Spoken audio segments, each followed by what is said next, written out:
veux vraiment que vous y croyiez. Ne vous contentez pas de m'écouter. Ressentez-moi dans votre âme. Croyez que vous pouvez gagner. Bonjour les snipers, j'espère que vous allez bien. Dans cette vidéo, je vais vous montrer, je vais vous expliquer comment est-ce que j'ai fait 8 heures sur le gold dans la semaine, dans cette semaine. Voilà, qu'est-ce que j'ai constaté? J'ai constaté que le marché a cassé le plus haut ici. Donc lorsque le marché casse le plus haut, le marché est complètement baissé. Voilà. Voilà, et qu'est-ce qu'on constate? On constate que le marché a pris la liquidité au niveau de la structure interne ici. Au niveau de la structure interne. C'est la structure interne parce que cette correction n'est pas validée. Cette correction n'est pas validée. L'ensemble de cette correction se retrouve à l'intérieur de cette bougie. Se retrouve à l'intérieur de cette bougie. Donc ce n'est pas une correction validée.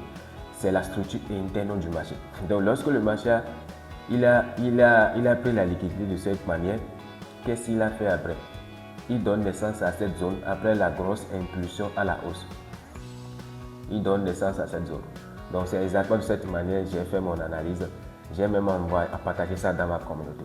Donc je me suis positionné de cette manière. Voilà. Je me suis positionné de cette manière. Et j'ai recherché un risque ratio de 8,10 R comme ça.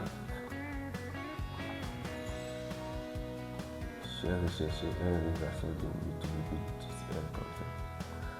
Voilà, donc c'est comme ça que je me suis positionné. Très bien.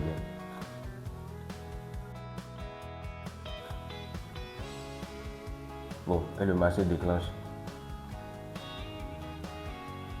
Le marché déclenche l'ordre. Notre trade a été exécuté de cette manière. Le marché continue la hausse.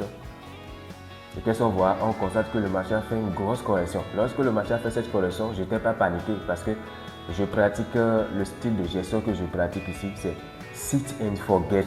Cela signifie que lorsque je prends le trade, soit c'est stop loss, soit c'est le TP. Il y a des gens, si c'est eux qui avaient pris le trade, ils allaient déjà sortir ici. Ils allaient déplacer les stop loss en dessous de cette correction et le marché va les faire sortir et après le marché tape le TP. Simplement parce que leur style de gestion n'est pas agréable.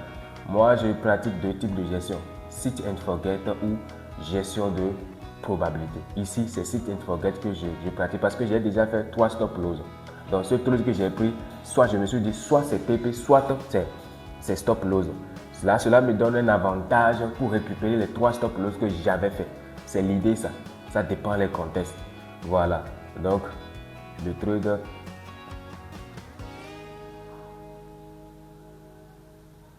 Voilà, et complètement le trade IOTP. Et c'est de cette manière que j'ai fait les 8,10 R pour le premier trade qui m'a fait TP dans la semaine. J'espère que vous avez appris quelque chose de cela. Si c'est cela, dis-moi cela dans les commentaires. Merci beaucoup.